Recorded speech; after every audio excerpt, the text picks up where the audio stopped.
Hello, this is Workbench episode 17. I'm Seth Werkheiser, along with Bill Meese, two people who work in music and love technology, sharing our nerdy knowledge to help make your work easier and more manageable. Hello, Bill. Hey, Seth. What's up, man? I've been traveling this past week. More traveling. Dude, I was a few blocks from you momentarily. That's creepy. Why don't you come in and say hi? Because I had to catch a train. I had to transfer to a bus at Penn Station to continue on my way. Oh, you were down at the station. It was one of those things, yeah. You're like the uncle traveling Matt from Fraggles. Sure. But, yeah, I was at your Huntington station, but merely transferring to a train to go further out on Long Island. Oh, cool, man. Yeah, it was good times. Did you enjoy the traffic and the Canadian geese? I saw no Canadian geese. And you did not see Long Island, my friend. There's geese here in Pennsylvania. I'm familiar with geese. The Canadian geese? Are they the same geese? I guess they are. Nice. So I saw that you were on a Twitter rant last week. Quite a few of those, yeah. Yeah. Do you want to talk about one of those? Wow, I don't even remember what that may have been. We were talking about music or something, right? Oh, we were talking about probably PR stuff that I got? I think so. Yeah, I momentarily logged back into my BuzzGrinder account, my email account, and wow, what a train wreck. I mean, BuzzGrinder being a music blog from 2001 till about 2010-ish, man, I'm on a lot of lists, and it's just funny, like, just getting lists, hey, Sean, check out this new electro pop. Okay, first off, my name's not Sean, and I have no idea, like, a lot of that kind of stuff. Mm-hmm. It's just crazy out there. But doesn't Sean still do stuff every now and then, or that's long gone? No, he's long gone. He's a full-time host at WFPK in Louisville, Kentucky. Shout out to Sean. After Dark. That's the name of his show, where he interviews a bunch of people every night and plays awesome music. So that's awesome. Yeah, that's what he does. I want to thank the listeners for the feedback on the last episode. That was one of our more popular episodes, and I'm glad because that was a good one. That was one that was close to the vest for me, and maybe even a little bit of a shift in discussion with the show, focusing more on conceptual topics than cool, fancy apps. And looking at my show notes, there's plenty of cool, fancy apps, but it's wrapped around a concept topic that I think will make a little more sense for people. Absolutely. So yeah, what are we talking about? Talk about delegation. Delegation. I assume that probably some dictionary definition of that would be, the handing down of a task to ba. Yeah, well, assigning is the operative word, I guess. It's probably the Inc. magazine definition, yeah. Right, it's assigning a task to somebody else that you are ultimately responsible for. And anyone with a staff or interns or volunteers, whatever it may be, all take part in delegation. And when I was thinking about topics to throw into our topic lists for this show, I was thinking about stuff that really important stuff today that they never taught in high school and still don't teach in high school as far as I'm concerned. And delegation is one of those things. And burnout is another one, from last week. But yeah. I think it's important to bring this stuff up because this is the stuff that you're going to deal with on a daily basis in the workforce that they straight up don't talk about in school. Right. So you had some experience with delegation over the years. Why don't you tell me where that started? Yeah, certainly with I mean, the biggest one would have been Noisecreep back in the day at AOL Music. The idea of I had a line editor. It was actually Sean Cannon, who I used to work with at Buzzgrinder. Coincidence? And, what? Coincidence? Relationships, they last. And but it was the idea that if I'm running a site, you know, maybe I shouldn't be the guy that's like checking for typos and this, that, and the other all the time. Not when we're doing, you know, upwards of 20 posts a day. I shouldn't be the guy making sure the link is this, that, the other. Like that had to be delegated. That had to be, you know, I had to put my trust in someone. Ultimately, I was responsible, of course, but, you know, that was handed down to someone else. And, I mean, it was a huge help. Scary, yeah, of course, but, you know, had to learn to work like that. Now, was it just Sean, or did you have more people that you had to delegate to? Because that makes a difference. Well, I mean, it was just Sean. I mean, and then too, I think it would also mean that the writers I had working for me as well, like, you know, yeah, I could interview bands or this or that, but, you know, I'll delegate that, assign those tasks to other people, play to their strengths, you know, and have them do that. They would be, you know, an extension of the site, of me, you know, acting on my behalf to get a story to put into the site and to publish. Right. Now, you obviously didn't learn about that in school either. No. So what kind of, you learned on the go. Well, I learned over the years from Buzzgrinder. Yeah, trial by fire. So what kind of bumps in the road did you encounter early on that you ultimately used as a lesson learned later? You got to be clear with expectations. You can't, if you want something done like within the hour or something like that, you can't just, hey, I need this right away. You just need to be clear that you can't be vague with stuff and expect people to understand or assume when you need it by. Because if you're vague about it, they might think, oh, well, I'll get it to you by noon. Well, no, I needed it by just simple, give deadlines. Right. Hey, I need this by this time. You know, if you can't do it, fine. That's totally fine. Let me know now. I'll get someone else to do it. I would find that with interviews that we had to do. You know, hey, is this writer available to do this by this time? No? Okay, fine. So, yeah, really the expectation, the deadlines, and managing that was huge. Yeah. Whenever I talk about delegation and you know, what I have found is that I can be, early on when I was dealing with the internship program where I work now, I had never delegated before. And it really took a few interns coming in and out to really give me a better idea of how to do it. And like you said, one of the biggest points I could have ever have learned was to explain in mind-numbing detail what you're asking for. Even if you think you're going too far, especially when you're dealing with interns who are fresh, who are there to learn, you're more of a teacher than a boss.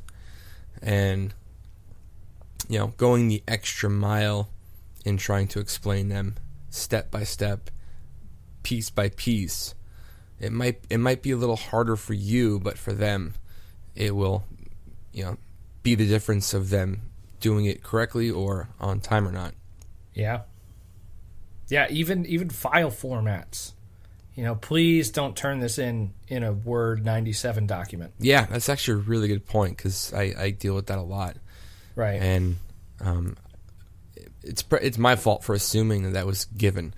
But, yep. You know, I'd ask for X, Y, Z, and it would come in, you know, in like a RTF format or, you know, an old Excel, old Word doc or something. I don't know how they got it, but I should have said, you know, by this time, in this format, etc. Yeah. And to your point, too, the mind-numbing detail, the the idea of like, oh, I need a piece on this band, or I need an interview with this band. Well, everyone's idea of what a feature or an interview is supposed to be is different. And as an editor, I had to learn, we kind of need it like this and less like this. Because everyone's different, you know? Like, you could be very flowery and poetic in your intros, you know, whereas, no, we don't do that like that. Just cut to the chase, get this, put this here, ba. Well, yeah, when you're dealing with, you know, writing a story, like, it's just that. It's a story. Yeah. And it has to have a beginning, middle, and an end arc. Right. You know, some sort of, you know, line that people can follow. You know, it can't just be a Wikipedia page, because that already exists. Yeah, it sure does. Yeah, so. But anyway, that's like the broad stroke of delegation. You know, I use it for interns. You used to use it for writers, being an editor. I still use it for writers a bit with Skull Toaster. True. It's true. Now, yeah. Obviously, your tools of production are a little different now than they were back in the Buzz Grinder and Noisecreep days. Yeah. So, what kind of stuff are you using to get things done? You know, I've tried using, for the delegation task, which is a big part of that is communication with the people that you're trying to work with. And for a while I was using Slack, but the adoption rate for that wasn't so great. And I see this amongst a lot of editors that I talk with, in that getting writers on board for a certain thing can sometimes be like herding cats. So, unfortunately, a handful of this stuff falls back to email, which you and I both aren't in love with. But if you're dealing, for me right now, like I'm dealing with a volunteer staff, people that just want to chip in and help out, I have to kind of play to that. Like, I can't, no, you have to do it this way. No, like these people are helping out. Now, in a professional environment, yes, like we did things different. You know, you had to log into this. We used box.net for management of photos and a Google Calendar, a shared Google Calendar. Like, but there's so many ways, so many things. Yeah, you know, my situation is more professional, so I kind of dictate the tools that we use. Of course, and, yeah. I mean, I am sold on the pairing of a chat platform and a project management platform. You choose which one you want to use. Right. But for me, you know, like for this podcast, it's, you know, what the hell is it? Trello, yeah. And, you know, text messaging, whatever. Yeah. But for my my interns, it's Asana for project management and task management. Right. And Slack. So Slack works great for us because we just adopt the interns into our ecosystem because we use Slack pretty heavily now, which is awesome. Great. But I like Asana because I can sort out tasks on my end and really spend time going into that minutia. Right. And being mind-numbingly specific on what I need and when. And then once it's done, like, okay, this is a well thought out task, I can then assign it to an intern. Okay, yeah. So, and what's great is that you can email into Asana. So if I'm plowing through my inbox and, you know, 2 or 4 emails out of 10 or 20 or 50 I'm working on are, you know, related to a task that an intern can do, just forward over to Asana, forward it to Asana.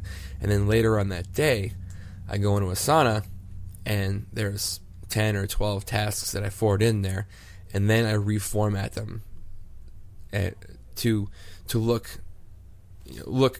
well enough for an intern to see it and know exactly what to do. Right, cool.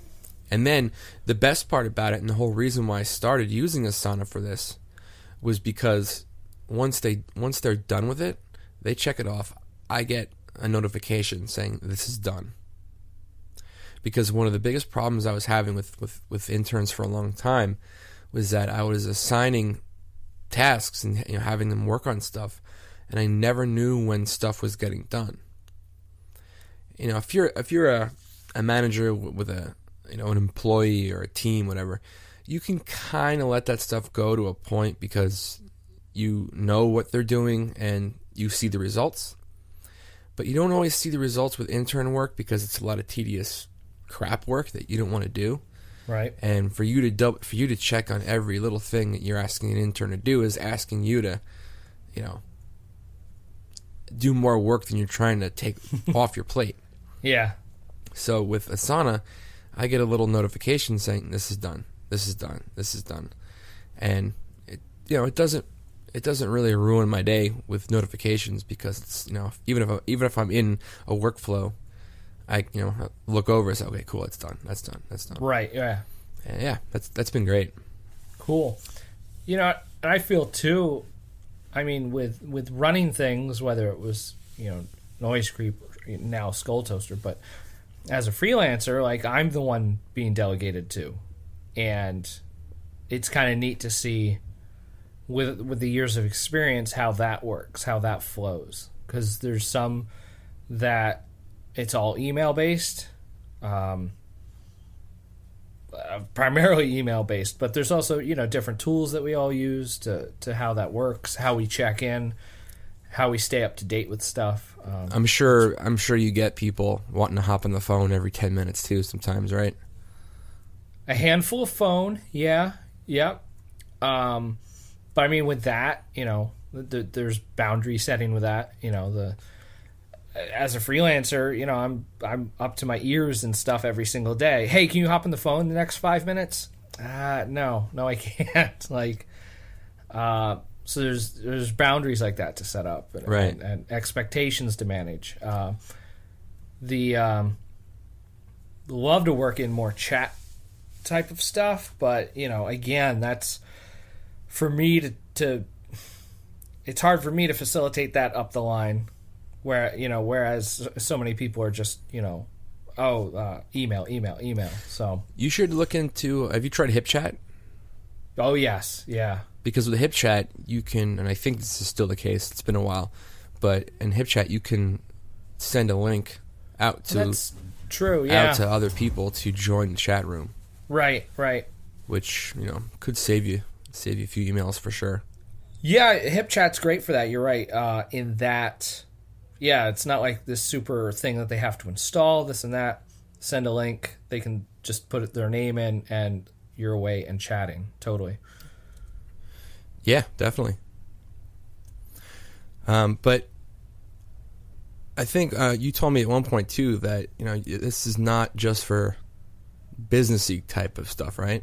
Totally. I mean, we're talking like this high level kind of, assign tasks and email this and that. Like the idea of delegation too is in what position you're in to be able to pass down assigned tasks to someone else. So, as a band, as a label, as a jewelry maker, if you're good at this one thing, but you're not good at taking photographs of the stuff you make, it's better to delegate that task to someone else, like your friend that's a photographer. So, this all ties into that, I think, too. Yeah, which is a great segue into a different kind of delegation, which I'm actually more of a fan of and I actually use more often. And, of course, I delegate to my intern at work, but I'm also a big proponent and a big fan of a service called Fancy Hands. Oh, you've been talking about this for years. I've been waiting to talk about this on the podcast since we started. Well, episode 17. Here we go. Yeah. All right. So Fancy Hands is a virtual assistant company. It's based here in New York, and it's very simple. They have a army of virtual assistants that will do tasks that you assign them. There's parameters. I think it's you can't just say, hey, do my taxes, but right. But you can say, hey, call my accountant to make an appointment to do my taxes, stuff like that. Right. Schedule stuff for you. Yeah, amongst plenty of other things. Yeah. But they're one of a few big players in the virtual assistant world right now. But they're the one that I've been using forever.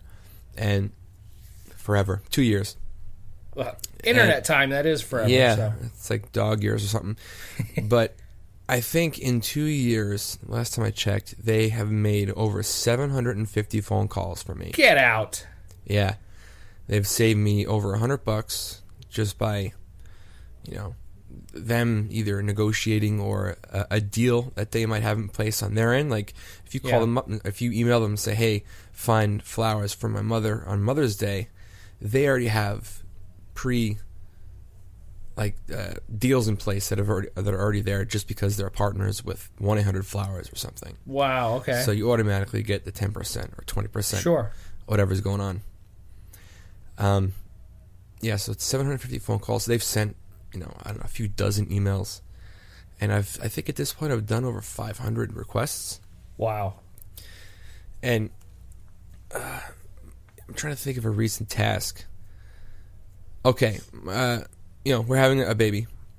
So hooray. My wife is doing a baby shower out of town with her family. Yeah. And there was a little movement that was slower than I liked it to be on getting a few things done. So I told Fancy Hands, and I emailed them. I said, I'm looking for a venue in this area in this price range for this many people. I already have the 10 places picked out that we could possibly go to. Can you call all of them and see if they're available, how much they are, any other pertinent info?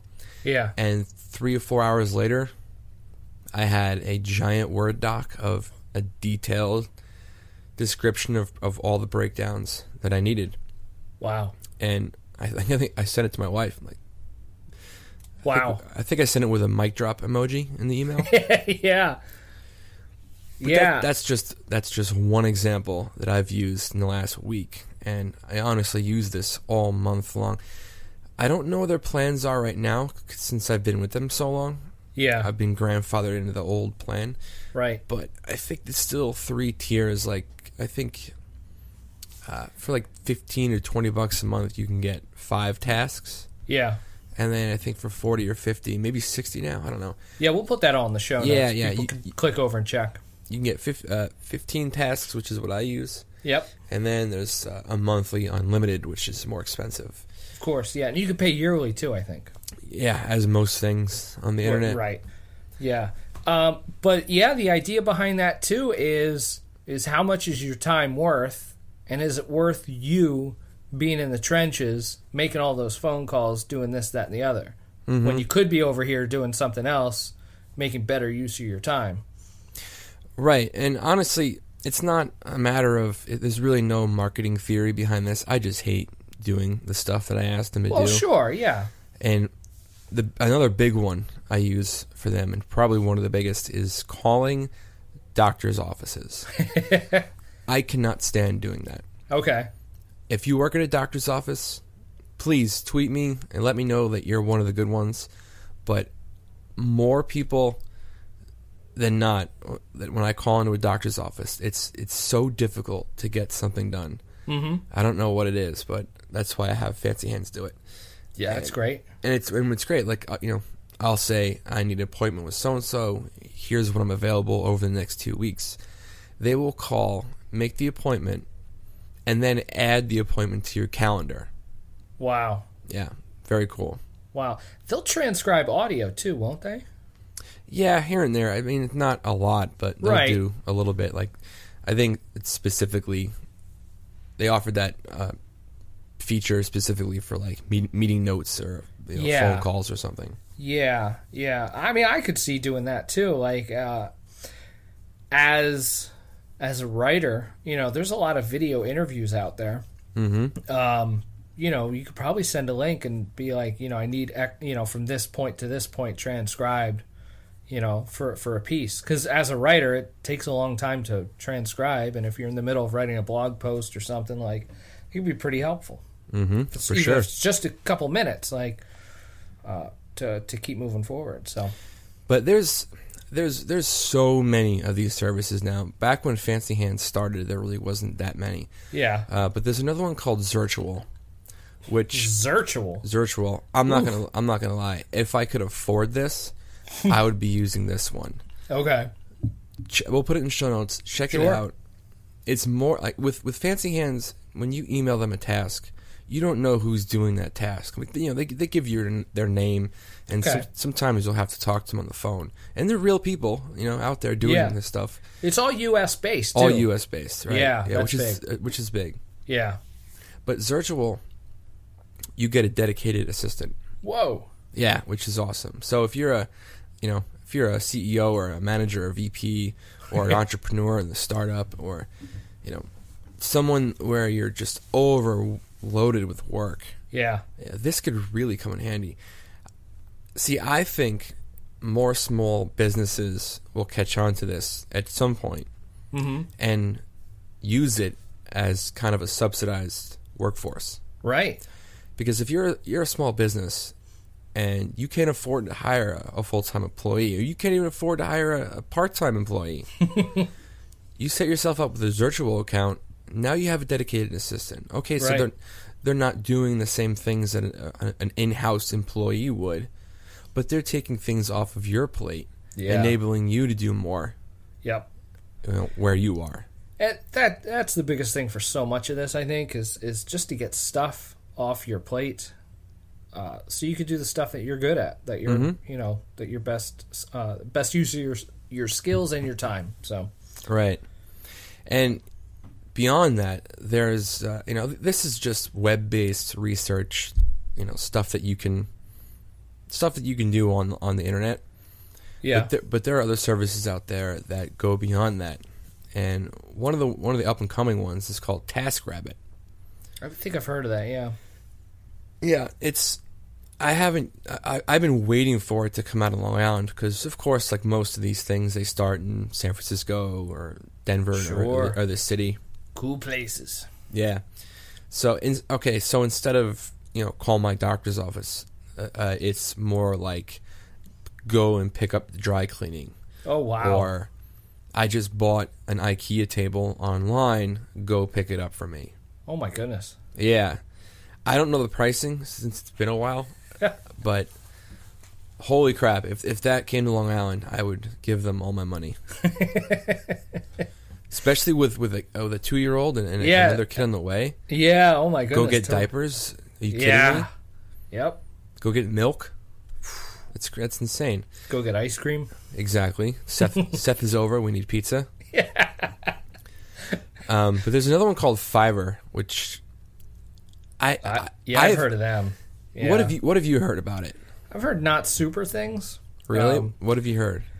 Well, I just heard because there's a lot on there that are like, oh, I'll design your logo for $5, and it's like, it's a but then logo. Exactly, yeah. You have a $5 logo now, right? Yeah, I've just heard a lot of that kind of stuff. I guess there and some of them like, I'll get you 1,000 followers on Twitter. Like I don't know. It just seems kind of noisy to me. Yeah, I've only heard of like the quirky, funny things. Like, I'll create a 5-minute birthday video for one of your friends for $5, or I'll call and leave a funny voicemail on your mom's answering machine for obviously, I've never found a use for it, but it does exist. And if you need such a thing, you can delegate that. Right. Right.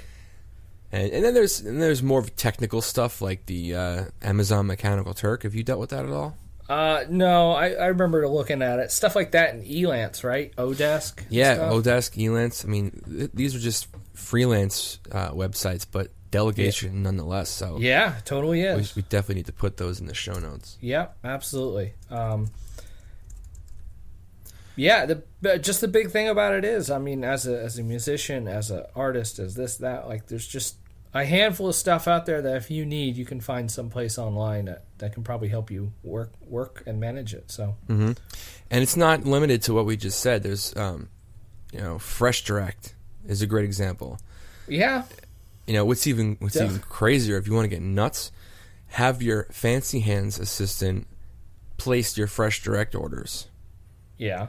You can do that. Fancy Hands can buy stuff for you, and so can Zirtual. Wow. Like, you can, the whole flowers thing. I need flowers for Mom. I don't want to spend. I don't want to spend more than $100. They'll go and find it. They'll send you a link to approve the payment. Wow. And they'll make the payment on their end for. I think it's up to a certain amount. Like, you can't say, go buy me a car, but within reason. Right. And I know they're working on that over there too, to make that easier and to be able to make bigger purchases too. Yeah. But think about that, Yeah, totally. If you're a small business and you need to go do something small like that, that is now off your plate. Right, yeah. And someone else can deliver that to you, or, they can order stuff off Amazon for you too, right? Mm-hmm. So... and have it shipped to different places, like, how crazy that can get. Yeah. But as far as like Fresh Direct, there's Peapod out here in Long Island, and there's something called Instacart, which I used in Austin during South by Southwest. Anyone that's gone to South by Southwest knows that there's not a lot of convenience stores or supermarkets right in the downtown area. A lot of restaurants and bars. So I knew we were going to be there for almost a week. So at Instacart, their shtick is they will go to any grocery store that you want in the area, and or the ones that they service, which is usually a lot of them, and they'll get whatever you want from your choice of grocery store and deliver it wherever you want.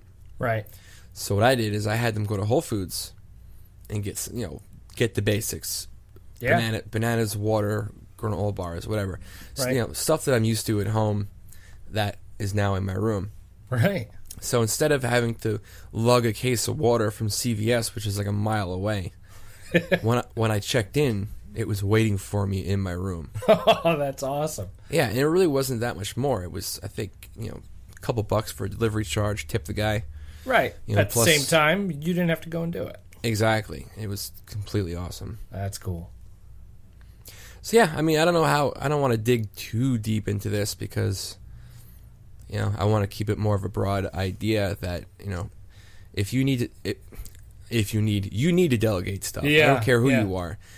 Delegating something years ago meant hiring someone or, getting an intern or a volunteer.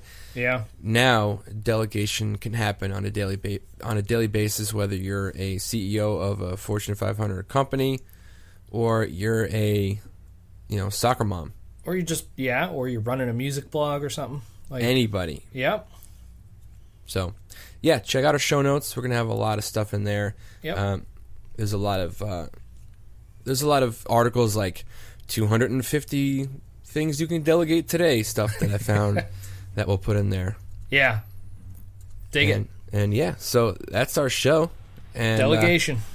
Visit workbenchpodcast.com for links to everything we talked about and so much more. And if you're subscribed on iTunes, be sure to give a review so more people can check out and discover the show. And for questions and comments, find either of us on Twitter. I am at Bill Meese and Seth is at Seth W. Or email us at hello@workbenchpodcast.com. Sounds good. Hey, Seth. Yo. Later, bud. Later, man.